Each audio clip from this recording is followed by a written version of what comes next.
Doctor Baba Saheb Ambedkar open university.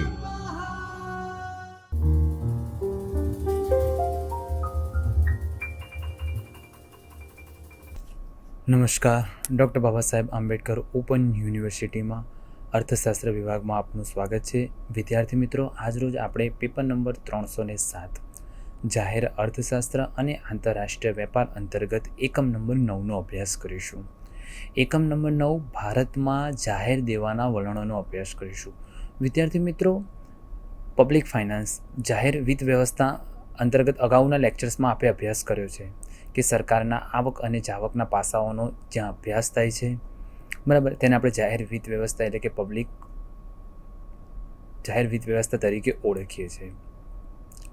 જાહેર દેવાના વલણોના સંદર્ભમાં આપણે અભ્યાસ કરતાં આપણને ખ્યાલ આવશે કે પ્રસ્તુત એકમના જ્યારે ઉદ્દેશોની વાત કરીશું કે ભારતમાં જાહેર દેવાનો અર્થ સમજાવી શકશો. આ એકમનો અભ્યાસ કરવાથી વિદ્યાર્થી મિત્રો તમારામાં જાહેર દેવાનો અર્થ સમજાવી શકશો, જાહેર દેવાના ઉદ્દેશો છે તેનું તમે વર્ગીકરણ કરી શકશો અને ભારતમાં જાહેર દેવાના જે વધવાના કારણો છે, શા માટે ભારતમાં જાહેર દેવું વધારો થઈ રહ્યો છે, આ થવાના કારણોની તમે ચર્ચા કરવા માટે સક્ષમ થઈ શકશો. વાત કરીશું કે જાહેર દેવું શા માટે કરવામાં આવે છે.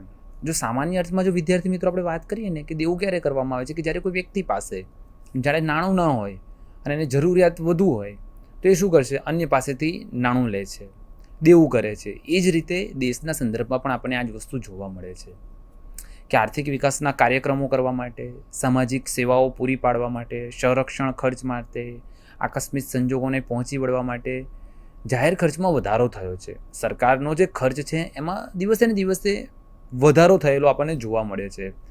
આ જેટલો ખર્ચમાં વધારો થઈ રહ્યો છે, સાથે સાથે આવકની વાત કરીએ તો સરકારને આવકના સ્ત્રોત કેટલા છે? કરવેરા દ્વારા સરકારને આવક પ્રાપ્ત થાય છે. અને આપણે જાણીએ છીએ કે ભારતમાં કરવેરાના દર નીચા જોવા મળે છે. સાથે સાથે કરવેરા પ્રત્યેક વ્યક્તિને નથી સ્પર્શતા. એ પ્રત્યક્ષ કરવેરા અને પરોક્ષ કરવેરાની જ્યારે આપણે વાત કરીશું તો પ્રત્યક્ષ કરવેરા છે એ ઘણા ગાંઠ્યા લોકોને સ્પર્શે છે, જ્યારે પરોક્ષ કરવેરા એ સમાજના તમામ લોકોને આપણને સ્પર્શતા જોવા મળે છે. એટલે સરકારને આવકનું મુખ્ય સાધન તરીકે જો આપણે વાત કરીશું તો એ કરવેરા જોવા મળે છે. એટલે આ કરવેરા દ્વારા સરકારને જે આવક પ્રાપ્ત થાય છે એ આ આવક દ્વારા આપણને શું જોવા મળી રહ્યું છે કે સરકારને જે ખર્ચ કરવાનો હોય છે એ એનાથી વધારે જોવા મળે. એટલે આવક કરતાં સરકારનો ખર્ચ વધારે છે. એટલે સરકારે શું કરવું પડે છે? દેવું કરવું પડે છે, જેને આપણે શું કહીએ છીએ? જાહેર દેવા તરીકે ઓળખીએ છીએ.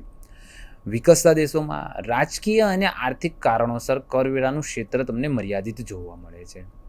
વિકસતા દેશો છે, ભારત એક વિકસતો દેશ છે, વિકાસની પ્રક્રિયા ભારતની ચાલુ છે, એટલે અહીં આગળ આપણને કરવેરા વધારે પ્રમાણમાં નથી જોવા મળતા. જો કરવેરાનો દર ઊંચા રાખવામાં આવે તો એની અસર આપણને જોવા મળશે. લોકો કર નહીં ભરે, કર ચોરી જોવા મળશે. એટલે ઘણા બધા કારણો જોવા મળી શકે છે. એટલે સરકાર દ્વારા શું કરવામાં આવે છે? જાહેર દેવું કરવામાં આવે છે. હવે જ્યારે સરકાર જાહેર દેવું કરે છે, શા માટે કરે છે?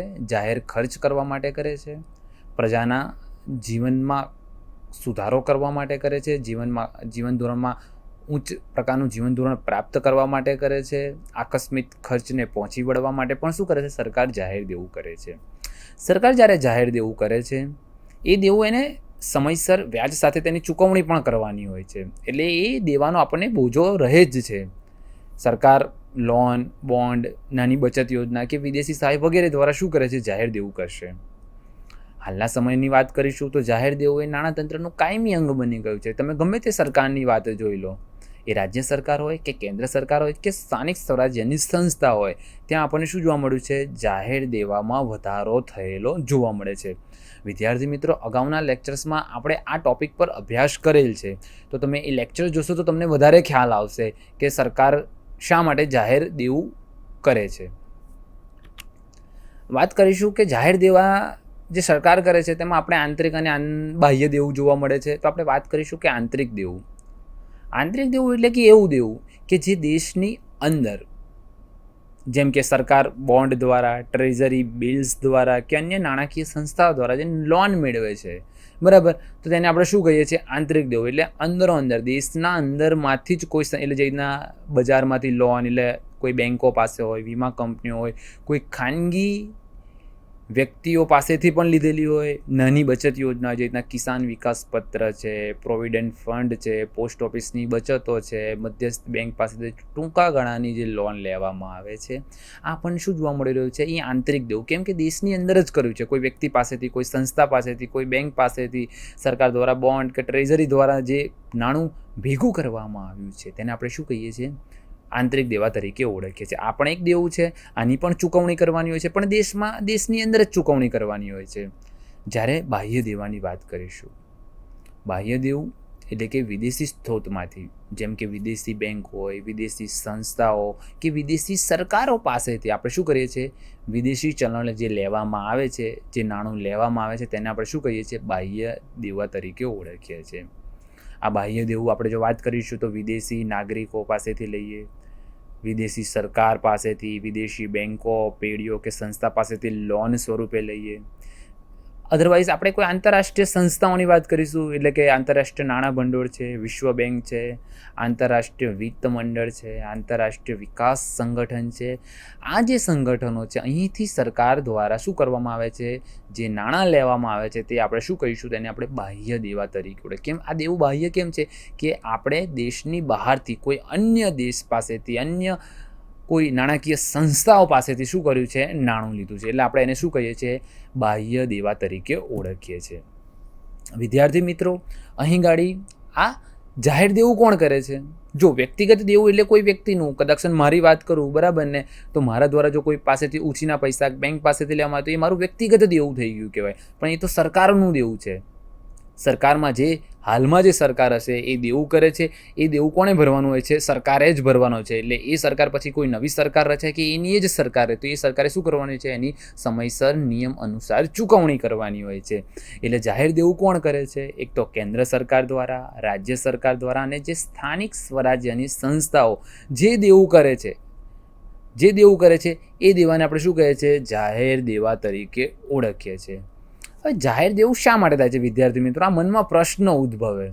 વ્યક્તિ પોતાની જરૂરિયાતો પૂરી કરવા માટે નાણાં ના હોય અને અન્ય વ્યક્તિ પાસેથી ઉછીના લે છે. એવી જ રીતે દેશમાં પણ આપણને જોવા મળી રહ્યું છે કે સરકાર વિવિધ કારણોસર શું કરવું પડે છે? એને દેવું કરવું પડે છે.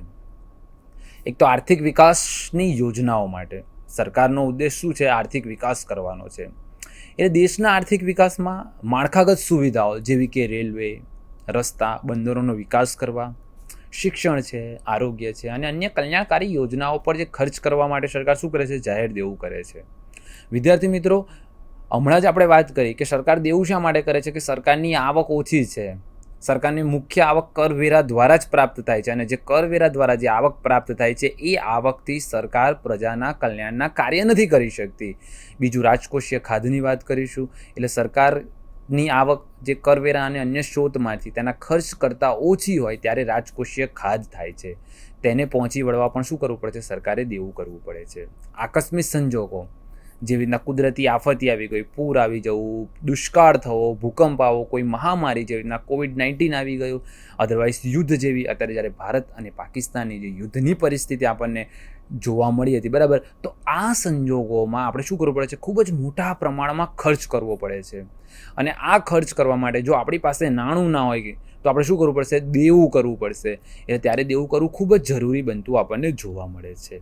એક તો વધતી જતી વસ્તીની જરૂરિયાતો પૂરી પાડવા માટે, તેને શિક્ષણ, આરોગ્ય, પાણી, સ્વચ્છતા જેવી મૂળભૂત સેવાઓ પૂરી પાડવા માટે પણ સરકારને વધુ ખર્ચ કરવો પડે છે.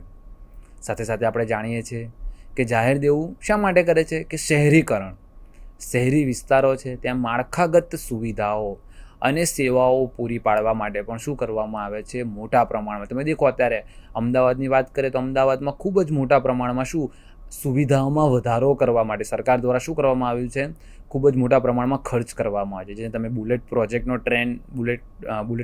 ટ્રેનનો પ્રોજેક્ટ જોઈ શકો છો, મેટ્રોનો પ્રોજેક્ટ તમે જોયો, ડ્રેનેજ લાઇનનું તમે જોઈ શકો છો કે સરકાર દ્વારા શું કરવામાં આવે છે? ખૂબ જ મોટા પ્રમાણમાં શું કરવામાં આવે છે? ખર્ચ કરવામાં આવે છે. શા માટે? પ્રજાના કલ્યાણ કરવા માટે. બરાબર. આપણે હમણાં જ વાત કરી કે સરકાર દેવું શા માટે કરે છે? કે સરકારની આવક અપૂરતી છે. જો સરકારને કરવેરા દ્વારા એટલી આવક મળતી હોત તો આપણે શું કરવું પડે? દેવું ના કરવું પડે. એટલે જો સરકારની કરવેરાની આવક તેના ખર્ચને પહોંચી વળવા માટે પૂરતી હોય તો સરકારે દેવું લેવાની ફરજ પડે છે, બરાબર. એટલે કરચોરી, નીચા કરવેરાના દરો અને આર્થિક મંદી જેવા પરિબળો કરવેરાની આવક ઘટાડી શકે છે. કેટલીક વાર રાજકીય કારણોસર કરવેરાના દરો નીચે રાખવા સરકાર દ્વારા અમુક વાર શું જોવામાં આવે છે, રાજકીય કારણોસર પણ આપણને એવું જોવા મળે કે સરકાર શું કરે છે, હાથે કરીને કરવેરાના દર આપણને શું જોવા મળે છે, નીચા રાખતા જોવા મળે છે, જેને કારણે સરકારને ઓછી આવક પ્રાપ્ત થાય છે.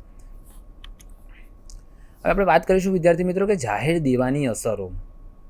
સરકાર દ્વારા જે જાહેર દેવું કરવામાં આવે છે, જો એક વિદ્યાર્થી મિત્રો અહીં આગળ સ્પષ્ટ વાત એ છે કે સરકાર દ્વારા જે દેવું કરવામાં આવે છે એ સરકાર એ પ્રજાના કલ્યાણ માટે કરે છે.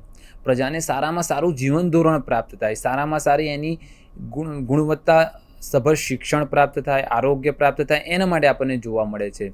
એટલે અહીં આગળ આપણે એવું કહી શકીએ છીએ કે સરકાર છે જે જાહેર દેવું કરે છે પ્રજાના કલ્યાણ માટે કરે છે, પ્રજાનું જીવન ધોરણ ઉચ્ચ કક્ષાનું પ્રાપ્ત કરવા માટે કરે છે.